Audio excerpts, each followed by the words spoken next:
Well, welcome back to the podcast, everybody. Thank you all for tuning in again. I'm here with one of our elders here at Hansville Church of Christ, Mr. Hank Allen. Very good to be here with you tonight, Hank. You too? Thank you. Appreciate it. So we've been going over different pretty pivotal characters of the Bible as we've been going from Genesis and now into Exodus and some of the Exodus story here and discussing the relationships with God that all these different people have had. And tonight we're going over Joshua.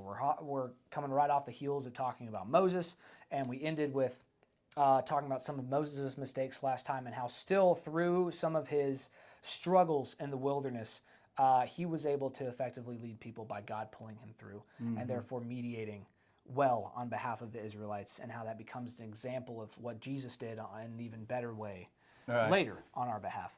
And so tonight we're talking about Joshua, who was Moses' right-hand man during the wandering in the wilderness before they entered the land of Canaan. And tonight we're going to look at a specific spot in the book of Numbers to see how Joshua was in his young life and see how that kind of sets him up for success later in his own book when he is the one who leads the people of Israel into Canaan.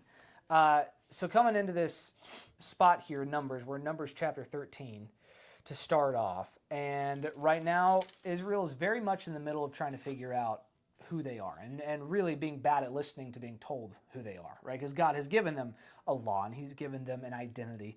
And more than once, they have tried to reshape that into something that they would prefer instead. We saw that with the golden calf last time. And so now they finally have wandered through the wilderness and up to the border of Canaan. It's time to send some spies in to see what's going on. It has not been 40 years at this point. We still got the same generation who left Egypt up on the border.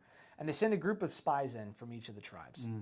And in that group of spies are Joshua and Caleb. And so the whole point, of course, is to scout out, hey, what's this land like? What's it going to take it over, right? And how good is it, you know? And so already we can see that Moses has singled out Joshua and his buddy Caleb to be among what should be a very brave and stout group of men to go scout out this land. Typically, if you're picking spies, they have to be people who are cunning and smart. They have to be people who are reliable, right? Who have some sort of intestinal fortitude to them to where they can actually move in. So from the start, we can see that Joshua can be counted as someone who is trustworthy, and yet he even sets himself apart further as we go. And so we see here in verse 17, it kicks off here.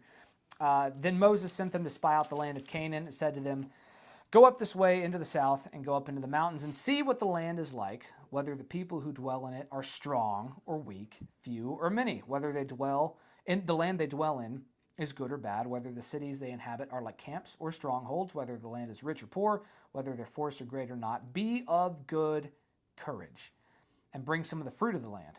Now this was the time of the season of the first to ripe grapes. And so it's really that last line that becomes kind of an essential line for what Moses is trying to convey here.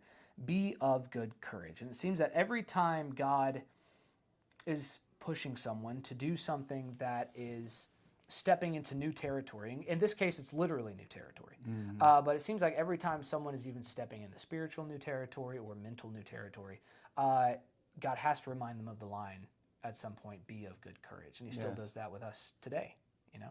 Absolutely. For sure. So, long story short, for this part at least, the spies go in, they spy all kinds of different areas in the land of Canaan. They're there for 40 days, so a good pushing a month and a half at this point. Plenty of time to scout out what things are like, having to be cunning. And so they all get back, and it says here in verse 26, "Now they departed and came back to Moses and Aaron and all the congregation of the children of Israel in the wilderness of Paran at Kadesh, and they brought back word to them and to all the congregation and showed them the fruit of the land." So that's good so far.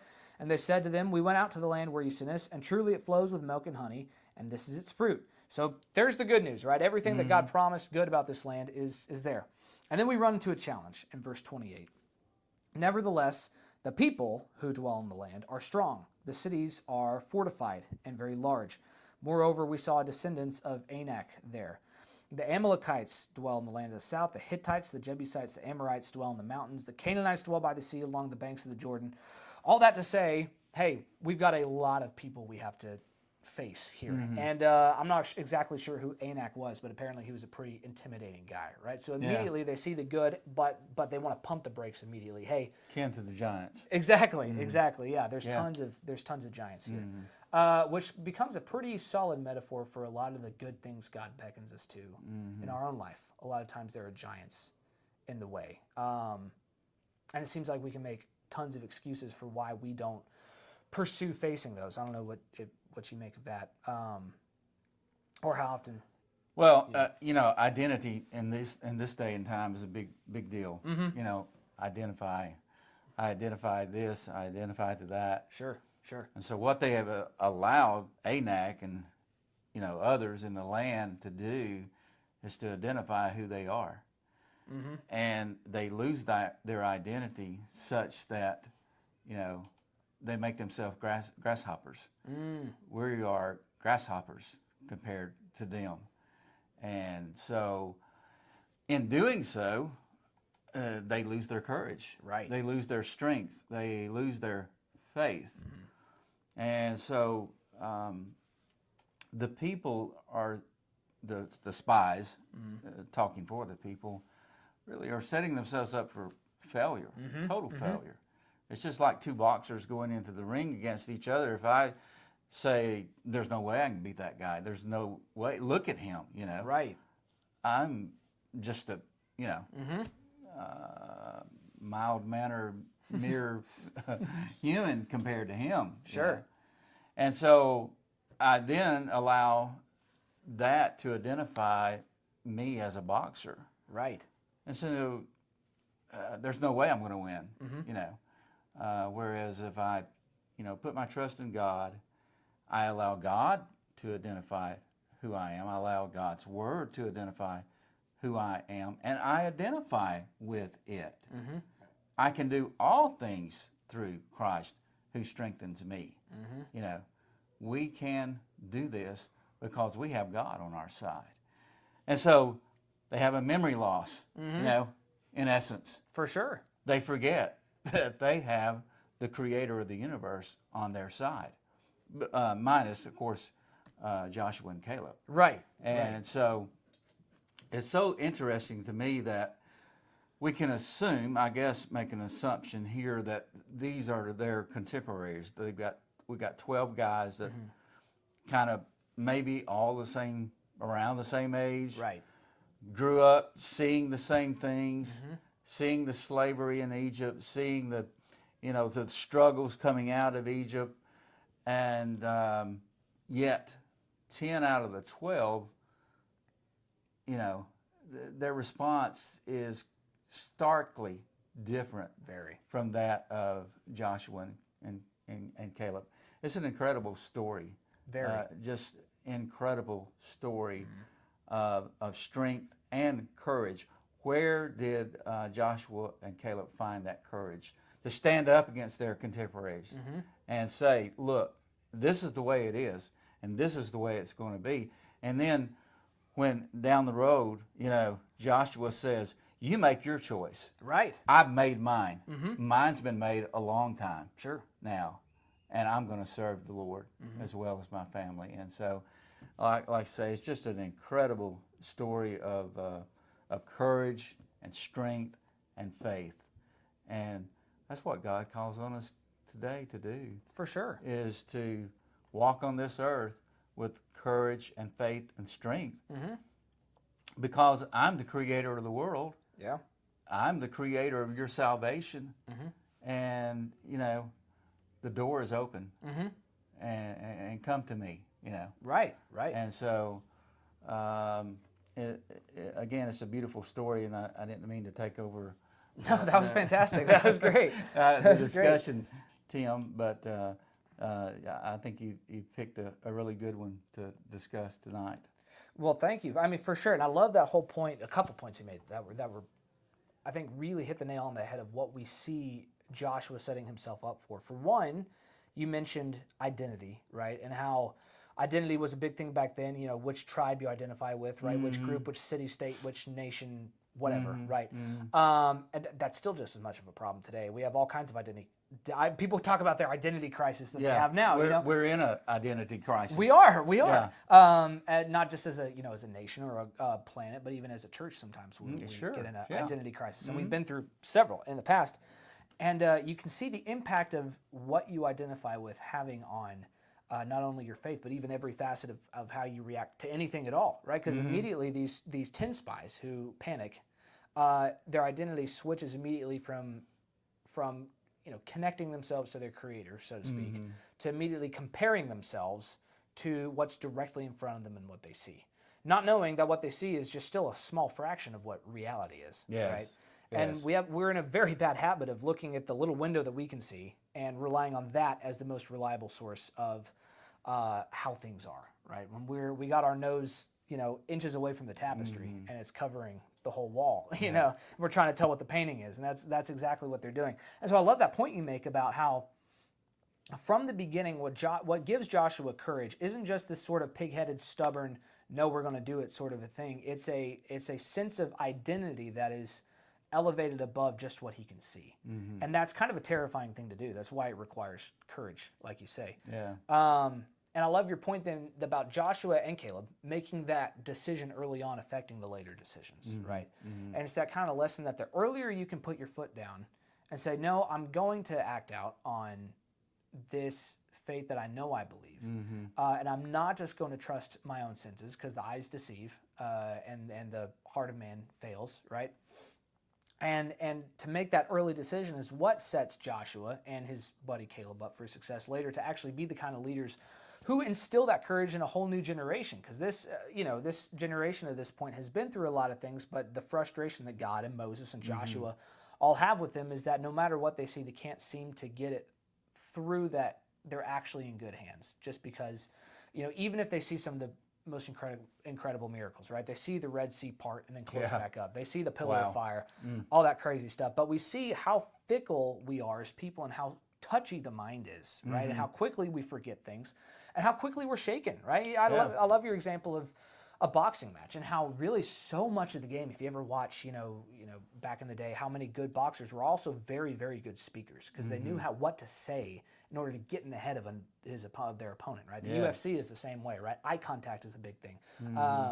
Certainly what they say and what they do and how they carry themselves. There's a whole language of intimidation, and that plays into war. You can read that in even books like The Art of War, or even see some of David's strategies and Joshua's strategies later. There's a whole mental factor to winning battles, and the more we rely just on what our senses are, the more susceptible we are to going crazy, because we can't see and know and feel everything that's going on. We don't have an understanding of the entirety of what we're stepping into, especially when it's literally new territory.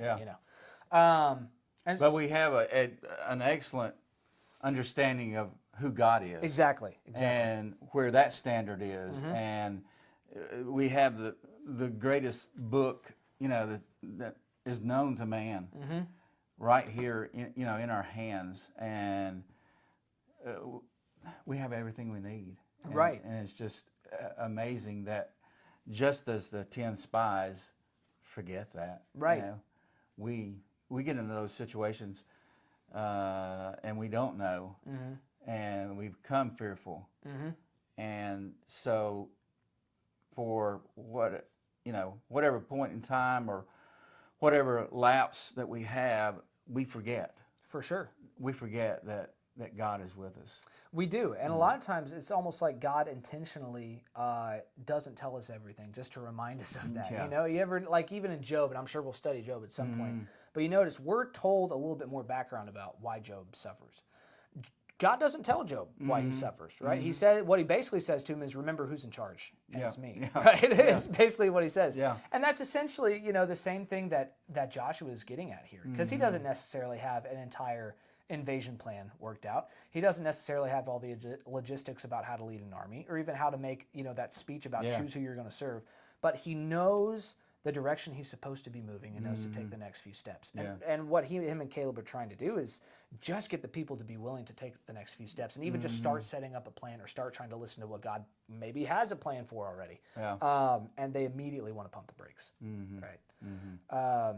Which is a lesson for us, because all the time we see maybe it's not even a whole, group of giants. Maybe it's one giant, right? Maybe it's, to tell the truth about this in my past would cause, that's too big of a giant, right? It would cause too much of a domino effect and destroy too many I'd things. become too vulnerable. Right, exactly. Yes, and what people would think. Mm-hmm. And there's the comparison, right? I like the saying, what people think about me is none of my business. Right. And because I can't necessarily change that. Sure. And the 10 already had it made up in their head, in their mind. We're grasshoppers. Right. We can't do this. Right. And so, just a beautiful story. Can't you see Joshua and Caleb kind of stepping away and saying, look, guys, we grew up together. Yeah. This is us. This is Joshua. This is Caleb. You know, we can do this. But they're so convinced that they can't that they're not going to. For sure. For sure. They're not going to. So yeah. I think it's just so important for us to not forget what God has done for us, and what He can do. His power is unbelievable. It is, and often it doesn't work the way we expect it to sometimes either, right? And that's sort of a problem for the Israelites, because maybe they have a certain expectation of, well, we were supposed to come and overwhelm these guys with a larger force, right? Because there's a lot of us, and suddenly that's not the case. So what are we supposed to do? And they're always talking about going back to Egypt. Right. Forget this. Let's go back to Egypt. Right. Look what we had there. Right. So when they had nothing at all. Yeah. And that's the whole thing about escaping bondage. I mean, certainly the bondage of sin, right? Is a lot of times in that transition to the promised land, so to speak, suddenly that can seem even more difficult than what the bondage was, right? And make you, I guess it's that kind of step into what feels like chaos, even if it's not, right? It's new, so to us it feels crazy, and it's that step that makes us almost miss the bondage, not because it was good, but because it made sense. And a lot of times we want to trade what makes sense for what actually is real, right? And because we often overestimate our ability to discern what reality is, right? And Joshua and Caleb know that. Yeah. And so there's this whole lesson. I love the point you're making about that, is that you have to have a certain amount of courage to, it's really an exercise of trust, right? The exercise of trust that perhaps you don't know everything that's going on, because maybe you don't need to, but maybe God is giving you what you need to work with and the right direction, and that maybe that ought to be enough for now, right? Yeah. But again, that's about all the time I think we have for this section here. But long story short, what happens is the people of Israel don't listen to Joshua and Caleb, unfortunately. And so that whole generation, that's when you get the wandering in the wilderness for 40 years. So this decision, and this is probably a lesson for us, the decision to not face the giants, so to speak, in this situation cost the Israelites 40 years of being stuck in the wilderness that they were only going to spend a few years traveling through. And as a result, Joshua and Caleb end up leading them as old men instead of younger ones, and still very effectively and bravely. But they eventually really have to just, for lack of a better term, scrap a whole generation, start with the new one, right? And basically train them in what their mentality is. And we see kind of a transition in the people of Israel as a result of that. But it takes a while. And a lot of times, what we think we're saving ourselves, the trouble and the time and even the safety, we think we're saving ourselves by backing away from a fight that we ought to be going into. Eventually that costs us more than we ever expected to lose in the first place, or we're ever afraid we were going to lose. And we see that here. And yet God uses Joshua and Caleb to pull Israel through anyway. And He remembers their courage and remembers their strength and ultimately their patience, because they had to wander 40 years in the wilderness with everyone else, right? And ultimately, so not only do they have courage now, but now they get a real sense of patience as well. Yeah. And He just uses that time to train them for what we're going to talk about next time with the book of Joshua. Well, I think that, for our young people, seeing that courage and seeing that strength, and then being numbered among the righteous. And then there were two, and this is them. Right. That courage and that strength can propel them into being numbered among the righteous. And for all of us, I think that's that's ultimately the goal that we need to be seeking, is to be numbered among the righteous. Absolutely. That's a great note to end on. So we'll close it there. Thank you again, Hank, for coming on the podcast. Thank you. Again, we'd encourage y'all to check this out for yourselves. Go read this for yourselves. There's lots more to cover and lots more in it. And please feel free to reach out or comment with any questions. We thank y'all and hope you keep listening. God bless.